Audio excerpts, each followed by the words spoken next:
3K Kids World. வணக்கம் நண்பர்களே, இன்றைய கதை ஒற்றுமையே பலம். ஒன்றுபட்டால் வெற்றி நிச்சயம், பிரிந்தால் ஆபத்துதான். இதோ தொடங்குகிறது நம்ம கதை. ஒரு பரந்த புல்வெளியில் 4 எருதுகள் மிகவும் ஒற்றுமையுடன் வாழ்ந்து வந்தன. அவை எப்போதும் ஒன்றாகவே மேய்ந்தன.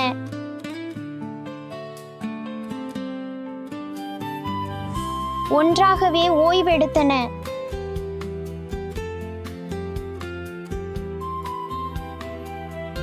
ஆபத்து வந்தால் 4 எருதுகளும் சேர்ந்து அதை எதிர்த்து நின்றன.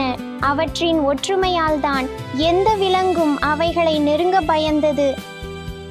அடர்ந்த காட்டில் வாழ்ந்த ஒரு சிங்கம் அந்த எருதுகளை வேட்டையாட விரும்பியது.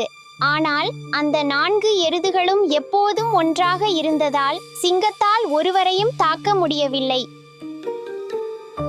சிங்கம் சிந்தித்தது, இவ்வாறு ஒன்றாக இருந்தால் இவைகளை பிடிக்க முடியாது.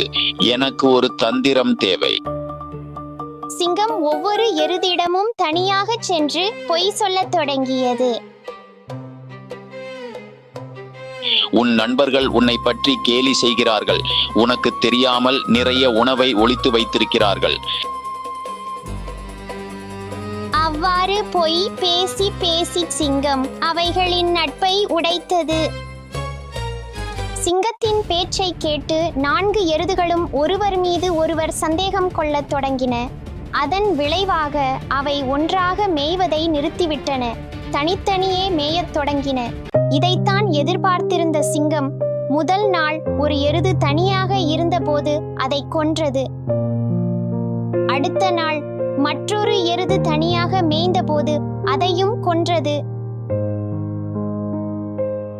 மீதமிருந்த 2 எருதுகள் தங்கள் நண்பர்கள் சிங்கத்தால் கொல்லப்பட்டதை பார்த்ததும் பெரும் வருத்தமடைந்தன. அப்போதுதான் அவைகளுக்கு உணர்ச்சி வந்தது.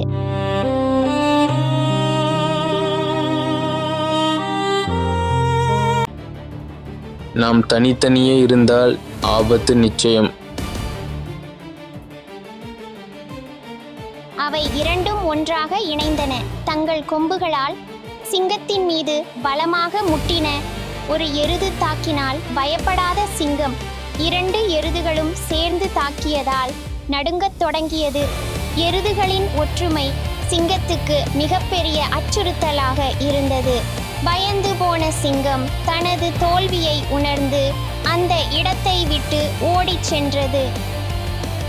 எருதுகள் தங்களின் ஒற்றுமையால் தங்களை பாதுகாத்துக் கொண்டன. இந்த அனுபவம் அவைகளுக்கு ஒரு பெரிய பாடத்தை கற்றுத்தந்தது. இந்த கதையின் நீதி ஒற்றுமையே பலம். ஒற்றுமையாக இருந்தால் எதையும் வெல்லலாம்.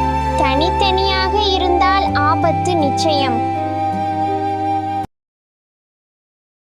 சப்ஸ்கிரைப் பண்ணுங்க, லைக் பண்ணுங்க.